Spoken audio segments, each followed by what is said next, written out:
تحبس الدعاء.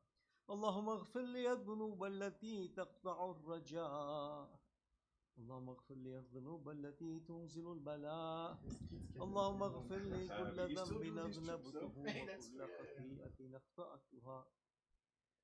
اللهم إني أتقرب إليك بذكرك واستشفع بك إلى نفسك وأسألك بجودك أن تدنيني من قربك وأن توزعني شكرك وأن تلهمني ذكرك.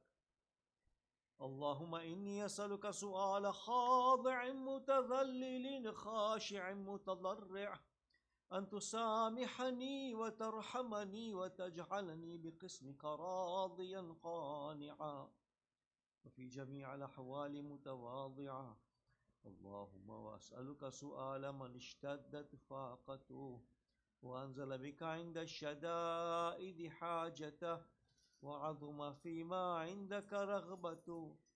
اللهم عظم سلطانك وعلى مكانك وخفي مكرك وظهر أمرك وغلب قهرك وجرت قدرتك ولا يمكن الفرار من حكومتك. اللهم لا أجد لذنوبي غافرا ولا لقبائحي ساترا ولا لشيء من عملي القبيح بالحسن مبدلا غيرك. لا إله إلا أنت سبحانك وبحمدك. ظلمت نفسي وتجرأت بجهلي وسكنت إلى قديم ذكرك لي ومنك علي. اللهم مولاي كم من قبيح سترته وكم من فادح من البلاء أقلته وكم من إعثار وقيته وكم من مكروه دفعت وكم من ثناء جميل لست أهلا له نشرته.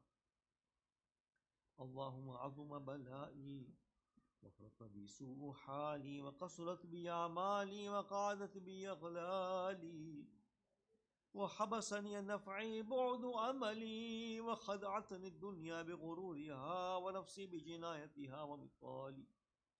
يا سيدي فأسألك بعزتك ألا يحجب عنك دعائي سوء عملي وفعالي ولا تفضحني بخفي ما اطلعت عليه من سري ولا تعاجلني بالعقوبة على ما عملته في خلواتي من سوء فعلي وإساءتي ودوام تفريطي وجهالتي وكثرة شهواتي وغفلتي. وكن اللهم بعزتك لي في كل الأحوال رؤوفا وعلي في جميع الأمور عطوفا. إلهي وربي من لي غيرك أسأله كشف ضري والنظر في أمري. إلهي ومولاي أجريت علي حكما اتبعت فيه هوى نفسي ولم أحترس فيه من تزيين عدوي فغرني بما أهوى وأسعده ولا ذلك القضاء فتجاوزت بما جرى علي من ذلك بعض حدودك وخالفت بعض أوامرك. فلك الحمد في جميع ذلك ولا حجة لي فيما جرى علي فيه قضاؤك والزمني حكمك وبلاؤك. وقد أتيتك يا إلهي بعد تقصيري وإسرافي على نفسي معتذرا نادما منكسرا مستقيلا مستغفرا منيبا مقرا مذعنا معترفا لا أجد مفر مما كان مني ولا مفزعا أتوجه إليه في أمري غير قبولك عذري وإدخالك إياي في سعة من رحمتك. اللهم فاقبل عذري وارحم شدة ضري وفكني من شد وثاقي. يا رب ارحم ضعف بدني ورقة جلدي ودقة عظمي. يا مدى خلقي وذكري وتربيتي وبري وتغذيتي أبني لابتداء كرمك وسالف برك بي.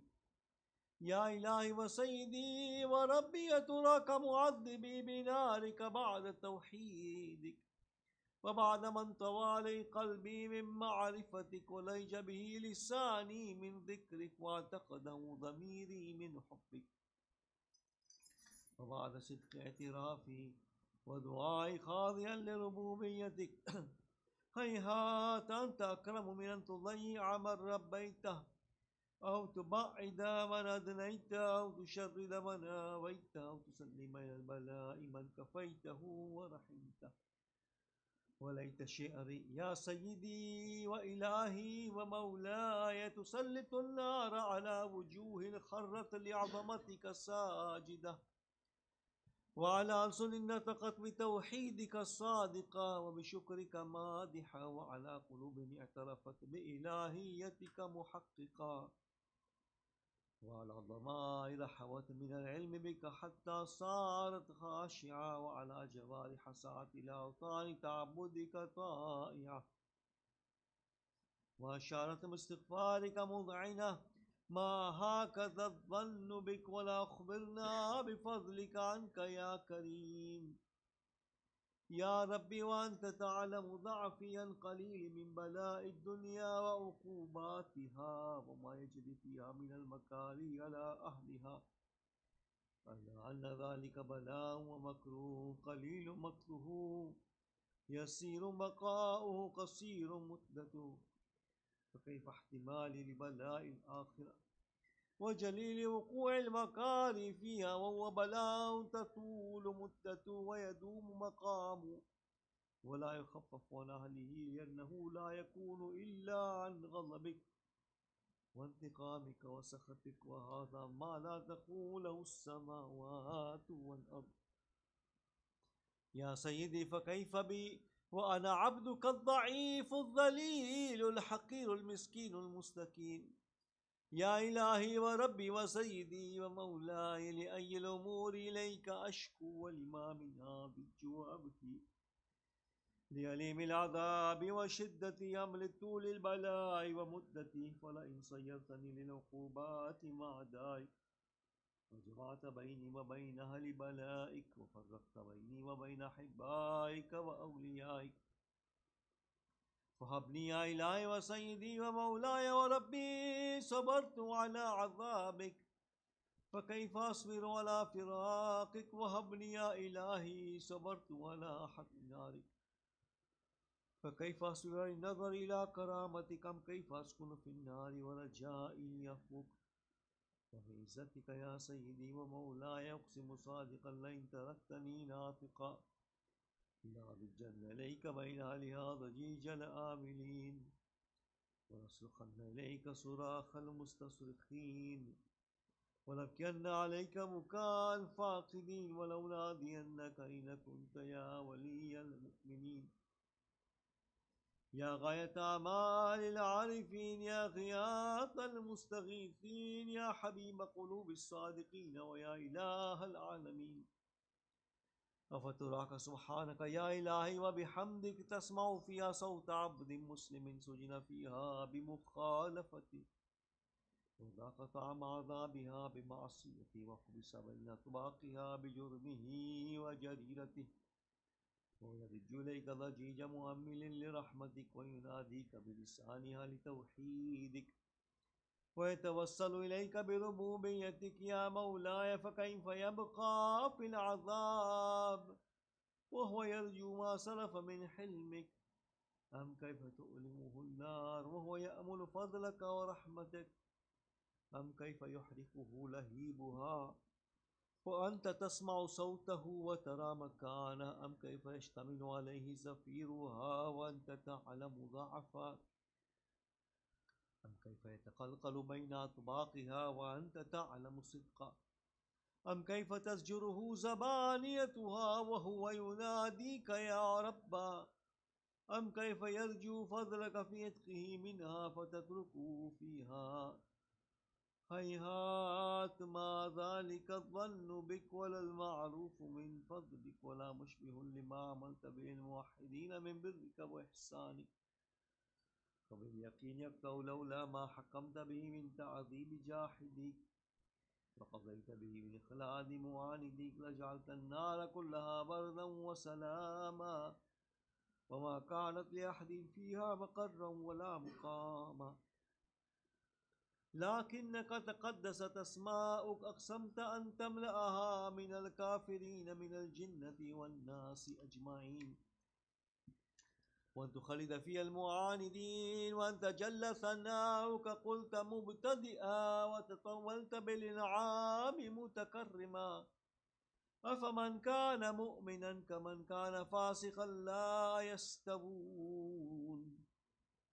إلهي وسيدي، وأسألك بالقدرة التي قدرتها وبالقضية التي حكمتها وحكمتها وغلبت من علي جريتها، أن تهب لي في هذه الليلة وفي هذه الساعة كل جرم أجرمته وكل ذنب أذنبته وكل قبيح أسررته وكل جهل أملته كتمته أو أعلنته أخفيته أو أظهرت وكل سيئة أمرت بإثباتها الكرام الكاتبين الذين وكلتهم بحفظ ما يكون مني وجعلتهم شهودا علي مع جوارحي، وكنت أنت الرقيب علي من ورائهم والشاهد لما خفي عنهم، وبرحمتك أخفيته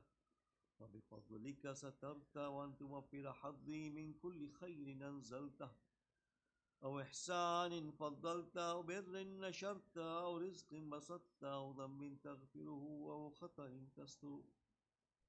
يا ربي يا ربي يا رب، يا إلهي وسيدي ومولاي ومالك رقي، يا من بيده ناصيتي، يا عليما بالضر ومسكنتي، يا خبيرا بفقري وفاقتي. يا ربي يا ربي يا رب، أسألك بحقك وقدسك وعظم صفاتك وأسمائك أن تجعل أوقاتي من الليل والنهار بذكرك معمورة وبخدمتك موصولة وأعمالي عندك مقبولة، حتى تكون أعمالي وأورادي كلها وردا واحدا وحالي في خدمتك سرمدا. يا سيدي يا من عليه معولي، يا من إليه شكوت أحوالي، يا ربي يا ربي يا رب، قوي على خدمتك جوارحي واشدد على العزيمة جوانحي، وهب لي الجد في خشيتك والدوام في الاتصال بخدمتك، حتى أسرح إليك في ميادين السابقين وأسرع إليك في المبادرين، واشتاق إلى قربك في المشتاقين، وأدنو منك دنو المخلصين، وأخافك مخافة الموقنين، واجتمع في جوارك مع المؤمنين. اللهم ومن أرادني بسوء فأرده، ومن كادني فكده، واجعلني من أحسن عبيدك نصيبا عندك، وأقربهم منزلة منك، وأخصهم زلفة لديك، فإنه لا ينال ذلك إلا بفضلك، وجد لي بجودك، واعطف علي بمجدك، واحفظني برحمتك، واجعل لساني بذكرك لهجا، وقلبي بحبك متيما، ومن علي بحسن إجابتك، وأقل عثرتي واغفر زلتي، فإنك قضيت على عبادك بعبادتك، وأمرتهم بدعائك وضمنت لهم الإجابة. فإليك يا رب نصبت وجهي، وإليك يا رب مددت يدي، وبعزتك استجب لي دعائي وبلغني مناي، ولا تقطع من فضلك رجائي، واكفني شر الجن والإنس من أعدائي.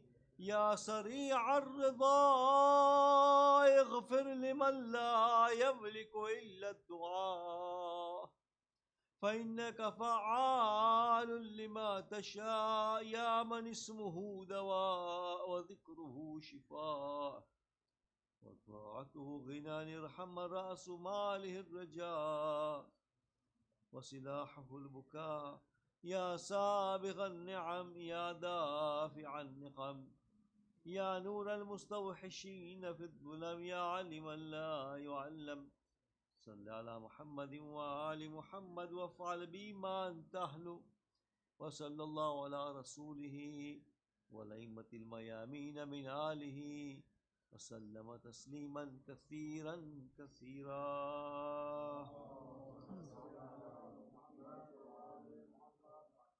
इला अरवाहिना व फातिहा।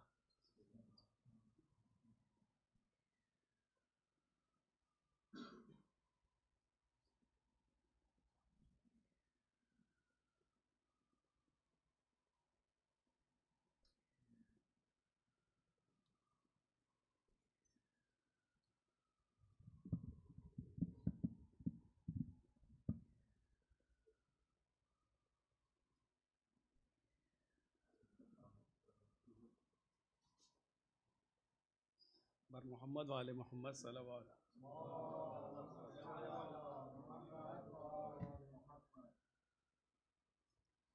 बयान करने को यूं तो दुनिया शरफ बयां करती है सभी के, मगर जो अक्ले सलीम रखता है जानता है सिवा नबी के, नहीं है कोई अली से बेहतर, कोई नहीं है कोई नहीं सिवा नबी के, नहीं है कोई अली से बेहतर, कोई नहीं है। अरे हुनैन बदरो हद से पूछो, अमर के दो नीम सर से पूछो, अली की दो उंगलियों की ताकत है क्या ये खैबर के दर से पूछो, कसम खुदा की मिसाल हैदर, कोई नहीं है कोई नहीं सिवा नबी के, या अली। अरे गदीर से जब के मैंने पूछा, है तुझको मालूम सारा किस्सा, अरे सिवा अली के है और कोई, अरे बनाया जिसको नबी ने मौला, तड़प के बोला ये खुम का मिंबर, कोई नहीं है कोई नहीं सिवा नबी के, अली से बेहतर कोई नहीं है कोई नहीं है।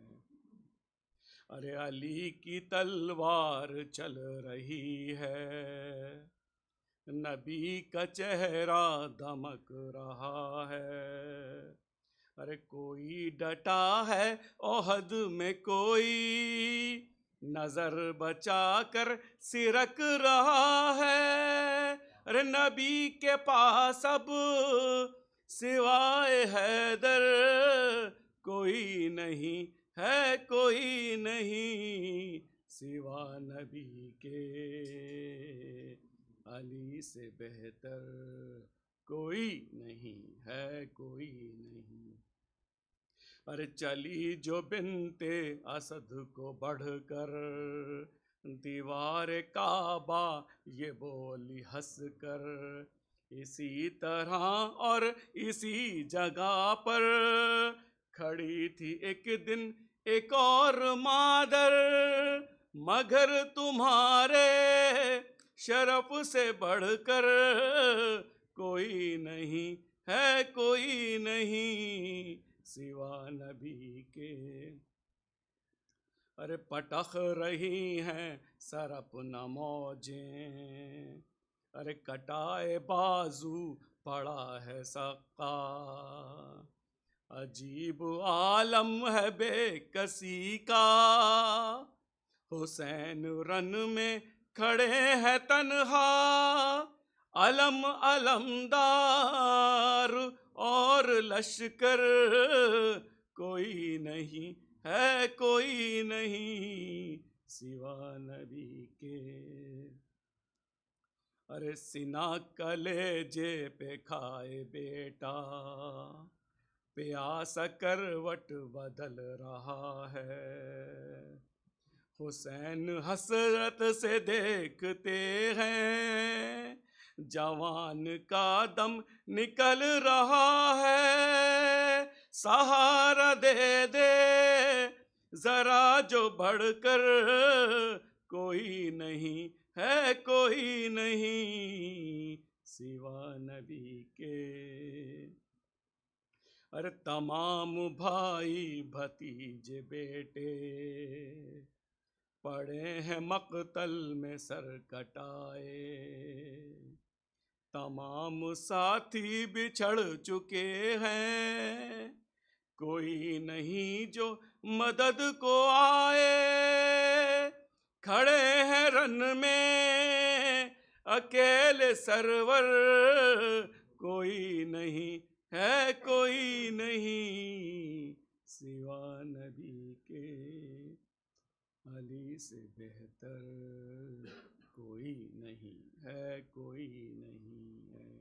बर मोहम्मद वाले Mohammad सलवात।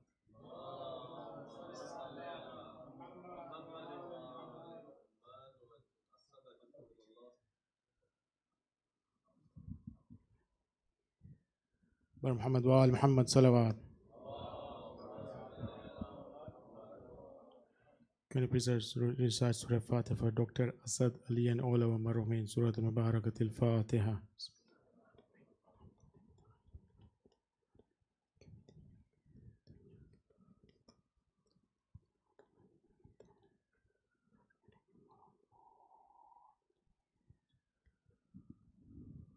Can you please invite the Mawlana to the member of the loud Nar Salawat Bar Muhammad wa Ali Muhammad Salawat.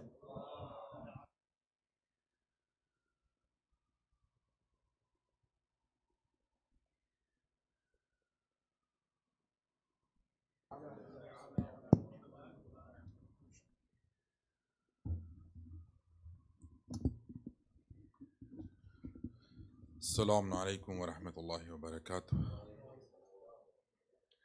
لا حول ولا قوة إلا بالله العلي العظيم. حسبنا الله ونعم الوكيل، نعم المولى ونعم النصير.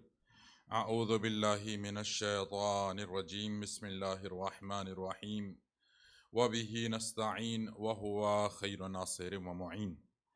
الحمد لله بارئ الخلائق أجمعين، ثم الصلاة والسلام والتحية والإكرام على سيدنا ونبينا وشفيعنا وطبيب نفوسنا وحبيب قلوبنا مولانا أبي القاسم المصطفى محمد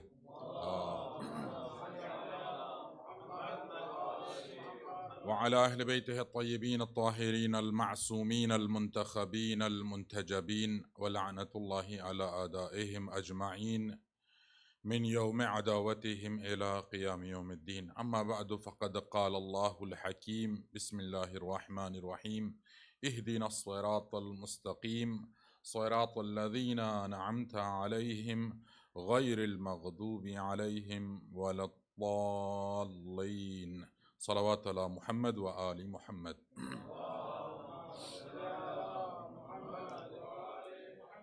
Respected mu'mineen, as the time is constrained, that is why I decided to conclude the Surah Al-Hamd in this session, inshallah, or at this last session. And then inshallah, we are already, very close or on the blink of the month of Muharram. So inshallah, for the month of Muharram, we will have another discussion after the Ashura in Thursday Majalis. So today, the thing that I would like to discuss, it is the last ayah, whether we recite Ihdina Sirat al-Mustaqim, Ya Allah, guide us on the right path, or keep us on the right path.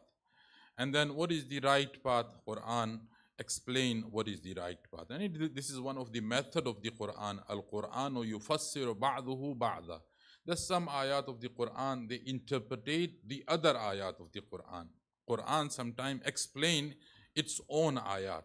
So tafsir, sometime, there are many tafsir, those are written by the ulama. And their method is al-Qur'anu yufassiru al-Qur'an. The tafsir of Qur'an from the ayat of the Qur'an. So this is one of the method. Anyway, Allah subhanahu wa ta'ala over here, He says, Ihdina as-sirat al-mustaqim. Ya Allah, guide us or keep us on the right path. And what is the right path? What is the straight path?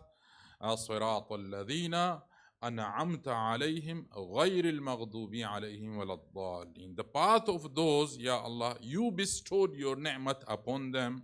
So this is the right path. And this path, it is not the path of those upon who you send your angers and those who are into astray, or those who are in astray. So this is the just translation of the this last ayah. When we look at this Surah Al-Hamd, you find in this Surah Al-Hamd, Allah subhanahu wa ta'ala categorize the human being. There are three types of human being. There are three types of people in this dunya. And of course, ulama, they say it's a beautiful, division of the human being.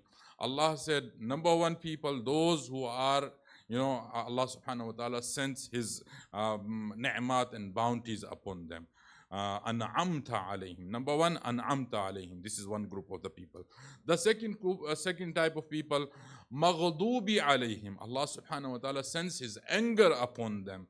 And number three, waladdallin, the astray people, those who are misguided people. So these three categories, actually mentioned in the Surah Al-Hamd. And first one, of course, we know that those who are blessed with the ni'mah of Allah subhanahu wa ta'ala. So this is, very clear. But the difference in between maghdubi alayhim and dallin, who are maghdub and who are dallin over here. Maghdub means, ulama, they said people, those who are stubborn on their, evil, or those who are, adamant at their astray. So this type of people, they are called, maghdub. And sometime, of course, this is one of the tafsir, and this is one of the verification that in the time of Rasulullah, the Jewish community, they are called maghdub. And waladdallin are those who do not know what is the right and what is the wrong. And they are not adamant or they are not stubborn on their evil or on their astray. So this is the difference, in between maghdub and the dallin over here. If you remember, in last to last session, I have mentioned for you the factors of guidance, in the tafsir of Surah Al-Hamd, when we are doing the explanation of Ihdina as-sirat al-mustaqim. Ya Allah, guide us. So there are some factors, if we have those factors, if those causes are gathered in our life, so we are going to, get the guidance from Allah subhanahu wa ta'ala. And of course, when it comes to the guidance, I have given you the explanation that there are two types of guidance. One type of guidance which is provided to everyone. There is another type of guidance which is special guidance Allah subhanahu wa ta'ala bestow on the human being. But when it comes to astray, astray is not similar to the guidance, because guidance is always from Allah subhanahu wa ta'ala. Guidance is always divine guidance, it is provided to everyone. But when it comes to the astray, when it comes to the evil, or when it comes to mislead, so it is not from Allah subhanahu wa ta'ala. It is out of us. It is from us. When we demolish all the causes and all the factors of the hidayah and guidance, then we select, and then automatically we go into astray. So this is the difference. Now, in this session, I would like to discuss some causes and some factors of the astray. Why human being become dallin. Why a person become, maghdubi alayhim. So number one thing, or number one factor, it is according to the ayat of the Quran.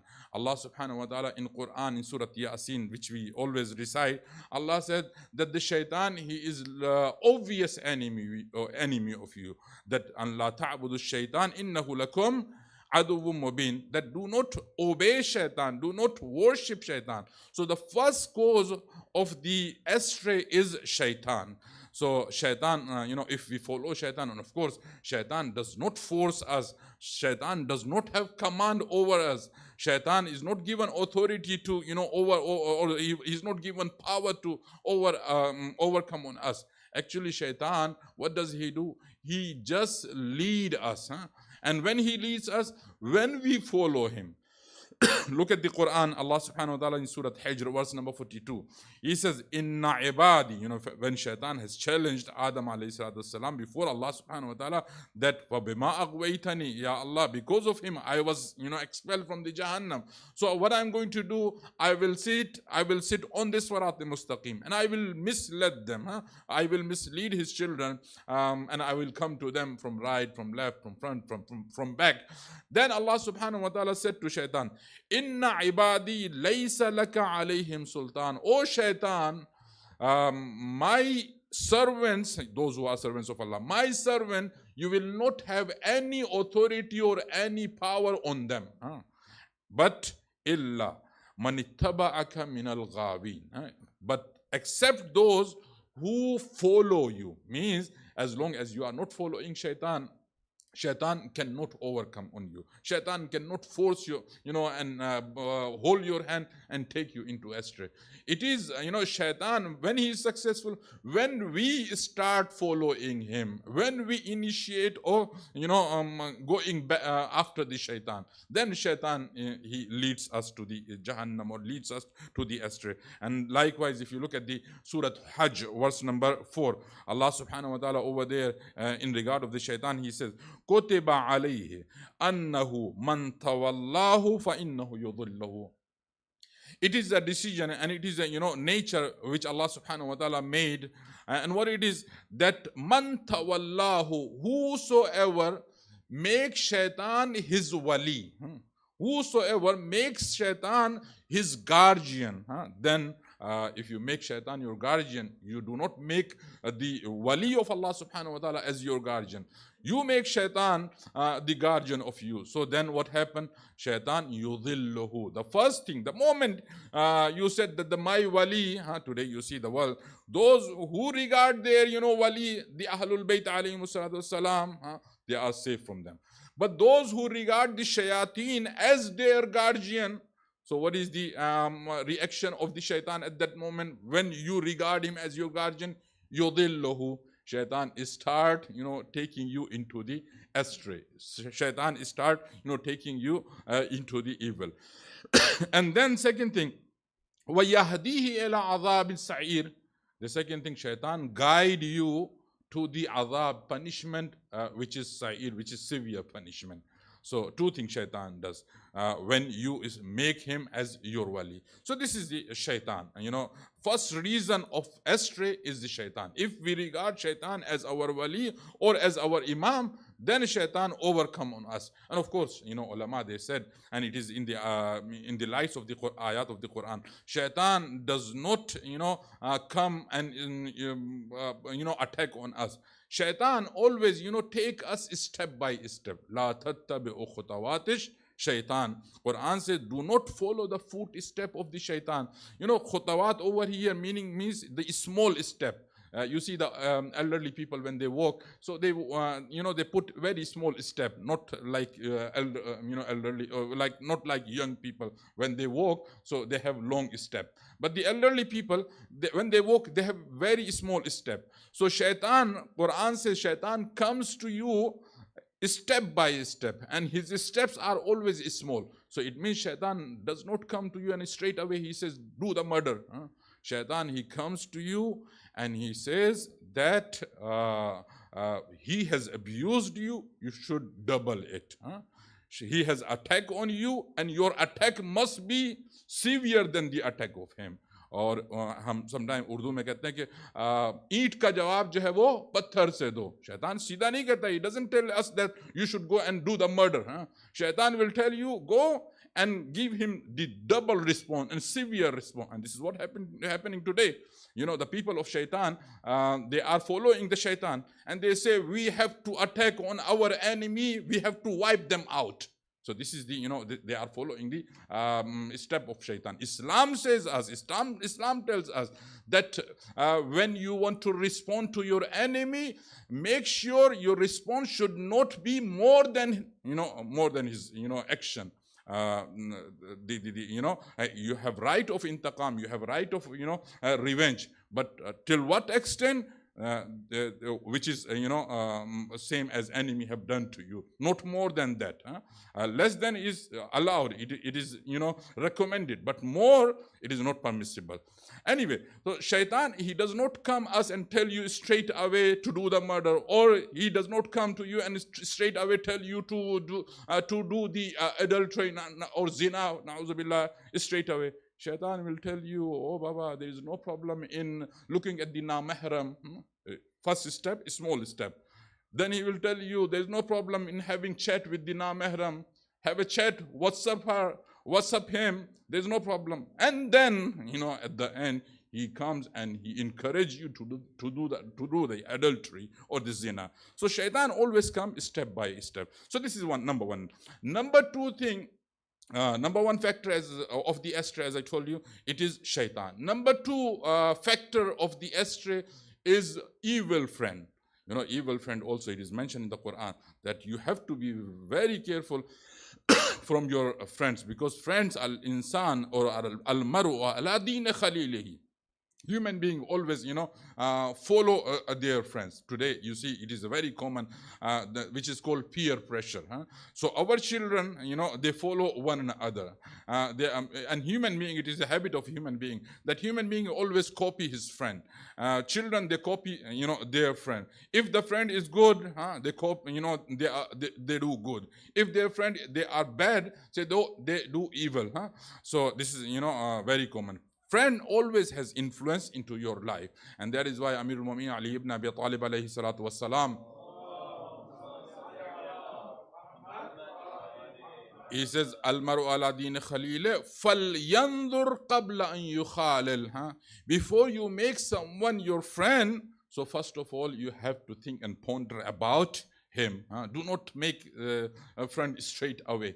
First, you have to think about it. So this is number two factor which lead us to astray. Which is the way of astray.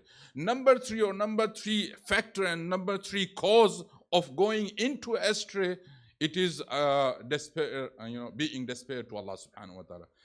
This despair or being mayus, in Urdu we say mayus hona khudawand alam ki zaat se, or losing hope from the mercy of Allah subhanahu wa ta'ala. This is very dangerous thing. Allah subhanahu wa ta'ala in Quran so many times he warned mu'minin, la taqnutu min rahmatillah, never ever despair from the mercy of Allah subhanahu wa ta'ala. And that is why Allah subhanahu wa ta'ala brought many examples from the Quran. For example, he commands his own prophet that, oh my prophet, nabbi'hum, or nabbi' ibadi. So sometime Allah subhanahu wa ta'ala, he, particularly he says to prophet that mention this story. So if you look at this surah, Surah Hijr, Allah subhanahu wa ta'ala over there, he commands his prophet and he says, nabbi'hum an dhayf Ibrahim. O my prophet, tell to people and give them the story of Prophet Ibrahim alayhi salatu wasalam guest.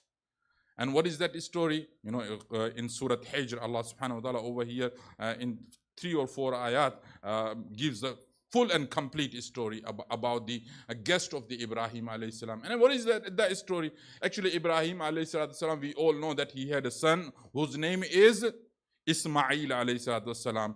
And he had wife her name is Sarah. And Sarah for a long time she was not able to give birth to any child. And then Sarah, she encouraged Ibrahim to get second marriage. And then Ismail alayhi salatu wasalam was born from this time or from the womb of Hajera. And when Ibrahim alayhi salatu wasalam got this son, so Allah, and in family he had some problem because there are 2 wives. And first wife, she does not have child. The second wife, she got a child. And Hajara, she got Ismail. So, and she get pregnant actually. So from there, the problem started. And then finally Allah subhanahu wa ta'ala, he said to Ibrahim that, Ibrahim, take Hajara and Ismail to Bewadin Ghair Zizar, to a land which is not arable land, which is not cultivated land. So take them to there. So Ibrahim alayhi salatu wasalam brought Hajar and Ismail over there at the land of Makkah. And 7-8 years passes. One day Ibrahim alayhi salam was sitting with the Sarah alayhi salam, the wife of Ibrahim, first wife. And what happened at that time? Actually, it was the habit of Ibrahim that Ibrahim, he never ever used to eat his food without the guest.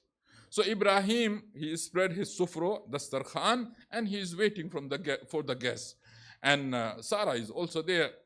So what happened?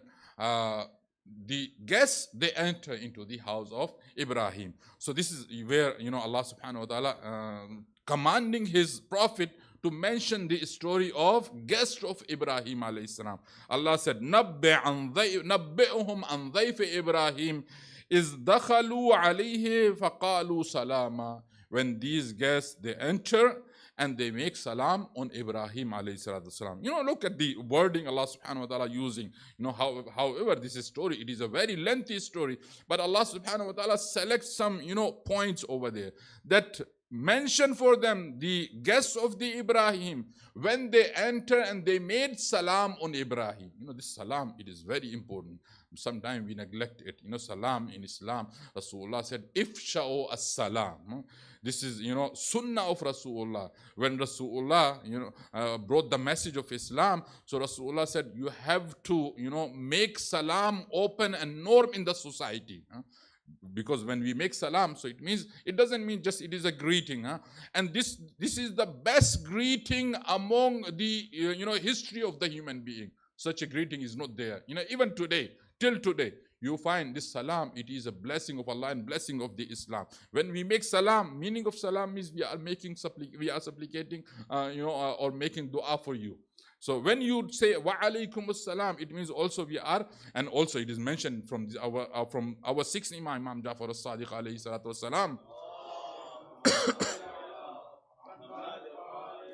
that when you make salam, it is not just greeting, Actually, it is an agreement. When you say Assalamu alaikum, you are telling and you are making agreement before, in the witnesses of Allah subhanahu wa ta'ala, that you are safe from my tongue, from my intention, from my hand, from everything. You are safe from my side.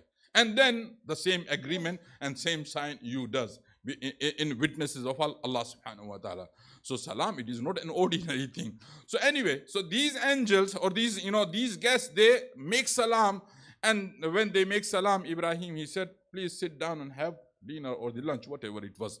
So they sit down and they are not touching the food.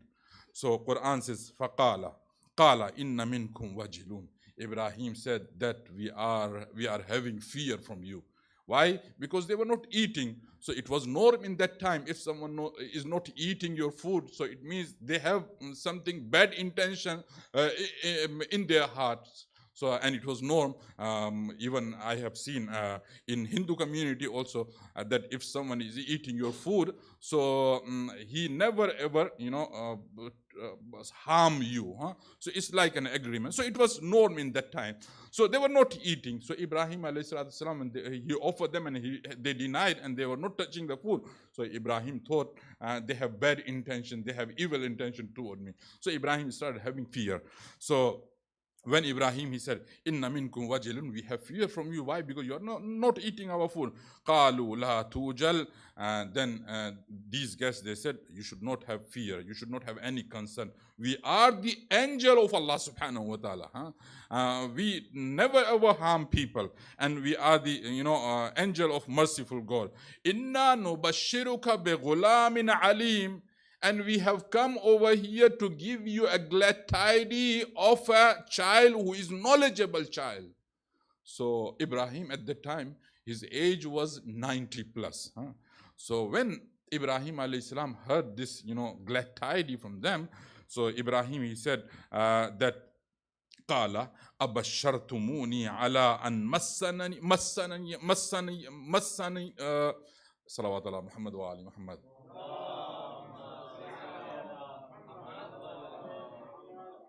قال أبشرتموني على أن مسني الكبر فَبِمَا تُبْشِرُونَ, that don't you see that I reached to the level of age which is very high level, and I'm so old. What glad tidings you are giving me. I'm an old man and my wife is also very old. So قَالُوا بَشَّرْنَاكَ بِالْحَقِّ فَلَا تَكُمْ مِنَ الْقَانِتِينَ. This is the point, which I wanted to mention, because I have given this whole story for this main point. So angels of Allah subhanahu wa ta'ala, they said, the glad tidings which we are giving you, it is not a false glad tidings. We are angel of Allah subhanahu wa ta'ala, and this message of the glad tidings, it is from Allah subhanahu. It is a true glad tidings which is given to you. فَلَا تَكُمْ مِنَ الْقَانِتِينَ. No problem what age you have reached, but you should not be despair from the mercy of Allah subhanahu wa ta'ala. So this is, this is how Quran, warning. Allah subhanahu wa ta'ala is warning his own prophet that you should not be among the despair one. And then Allah said, قَالَ وَمَنْ يَقْنُتْ مِنْ رَحْمَةِ اللَّهِ إِلَّا الضَّالُّونَ. That from the mercy of Allah subhanahu wa ta'ala, no one get despair except those who are dhalleen. The same word which we use in Surah Al-Hamd. غَيْرِ الْمَغْضُوبِ عَلَيْهِمْ وَلَا الضَّالِّينَ. Salawat ala Muhammad wa ali Muhammad.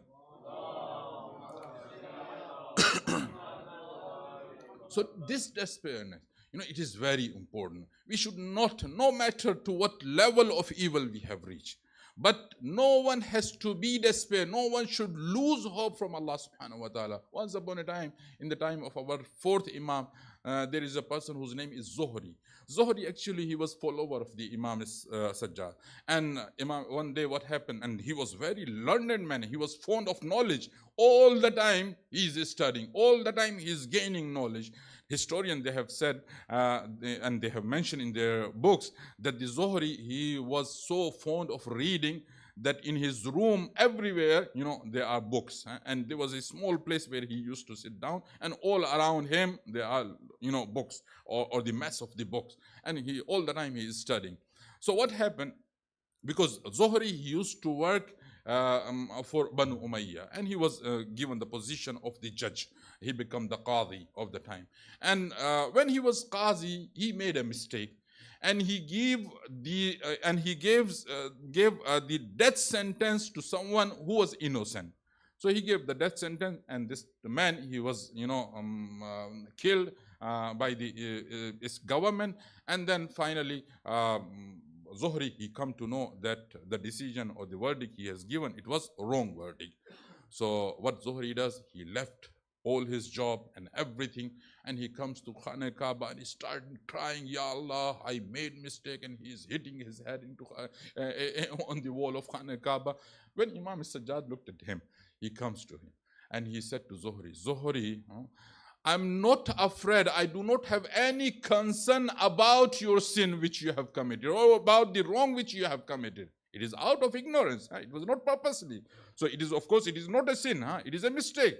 So Imam said, I do not have any concern about the mistake which you have done, but I have concern about your despair. Because you are despair from the mercy of Allah subhanahu wa ta'ala. Imam said, why don't you, compensate of your mistake, go to the family members of that person and give them some money and have a deal with them and get the forgiveness from them. So despairiness, it is very important. So we should not, get despair. And that is why if you see at the land of Karbala, Aba Abdullah al-Hussein, however, he knows that all his ashab, they are martyrs. All his children, they are martyrs. Everyone, Izzah and ashab, everyone is, finished. Now Imam al-Hussein is still, narration says, still Imam al-Hussein, he had hope in Allah subhanahu wa ta'ala. And he is making, tabligh there. He is giving the khutbah. Oh people, what happened to you? Did you close your ear? It is, you have merciful Lord. Even I have seen narration that Imam al-Hussein, he is on the land of, Karbala, and his body full of, tear, and he is wounded. A person comes and he wanted to slaughter the head of Imam al-Hussein. He wanted to chop the head of Imam al-Hussein. He comes and sit on his chest. So Imam al-Hussein, you know what he said?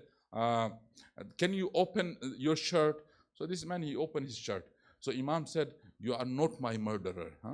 My murderer is someone else. Why you are, staining your hand with my blood? Why you are spoiling your hereafter? This man, he was shocked. He said, Imam, he started crying. He said, you are thinking about my hereafter, huh? And I have come to slaughter you. I have come to take your life.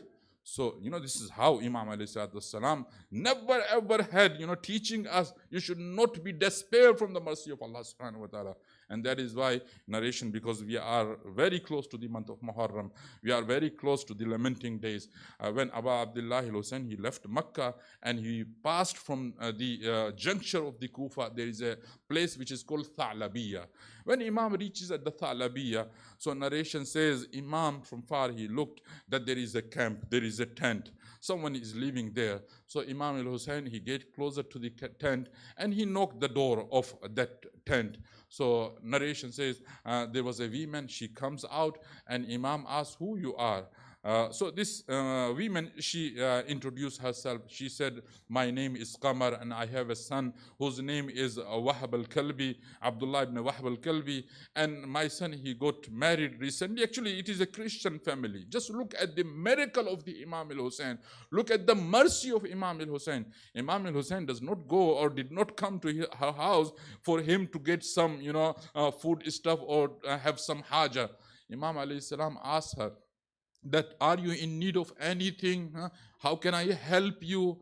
Because it is a old lady, she said to Imam, she doesn't know that he is the Imam. So she said to Imam that here it is a desert and water is very limited and it's very far. And my son always, he goes very far for him to take the water. So what Imam al-Hussein he does, actually Imam al-Hussein, he is a Fakhr Ismail, he is a pride of Ismail alayhi salam. So Imam al-Hussein, he removed a stone from there next to her tent and the water started, the steam started coming out. So then this lady, she was shocked. She asked, who you are?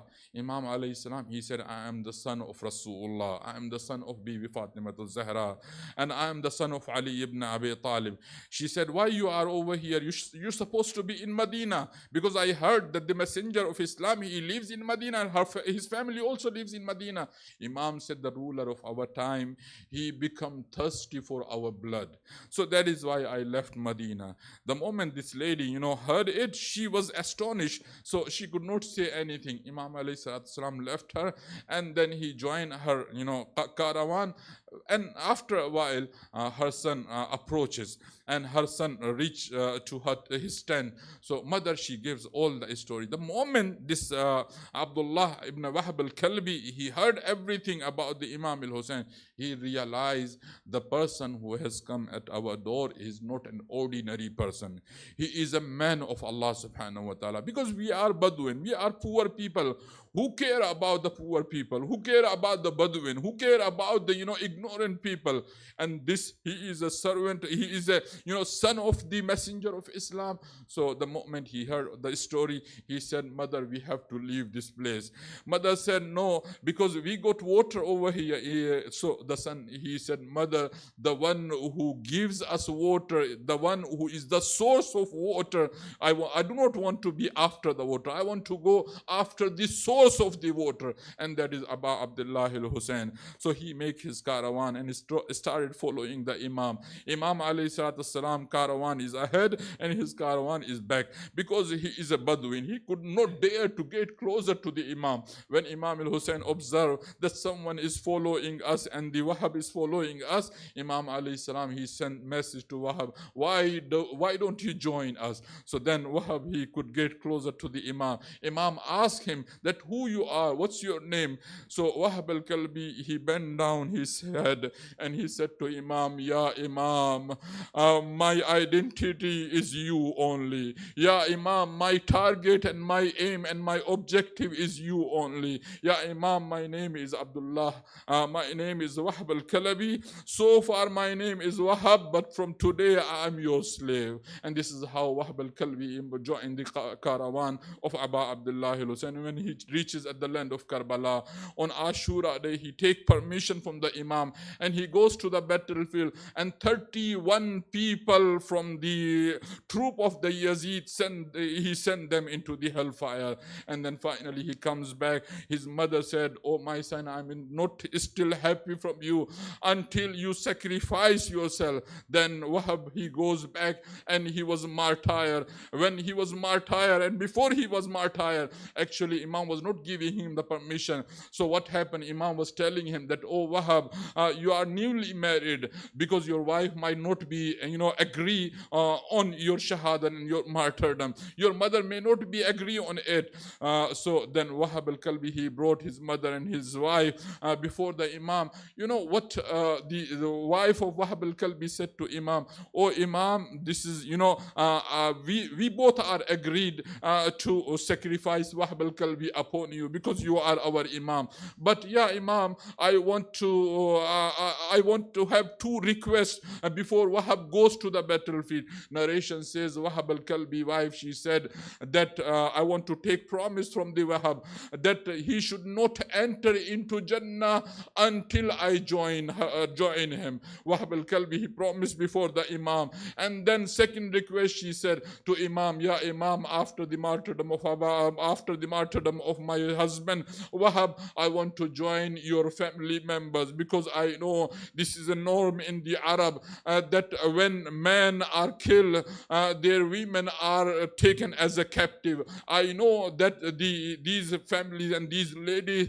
they are the grandsons of, they are granddaughters of Rasulullah. So I am sure that Muslims, they are not going to capture them. Muslims are not going to take them as a asir. But Imam alayhi salatu wasalam, he did not say anything. But I would say to the wife of the Wahab al-Kalbi that, oh mu'minah, the Muslims, those who are against Abu Abdullah al-Hussein, actually they will not regard any norm, they will not regard any respect of the family of Rasulullah. وَسَيَعْلَمُ الَّذِينَ ظَلَمُوا أَيَّ مُنْقَلَبٍ يَنْقَلِبُونَ إِنَّا لِلَّهِ وَإِنَّا إِلَيْهِ راجعون. اللهم اغفر للمؤمنين والمؤمنات والمسلمين والمسلمات الأحياء منهم والأموات. اللهم تابع بيننا وبينهم بالخيرات، إنك مجيب الدعوات وإنك منزل البركات وإنك على كل شيء قدير. رحم الله من قرأ الفاتحة.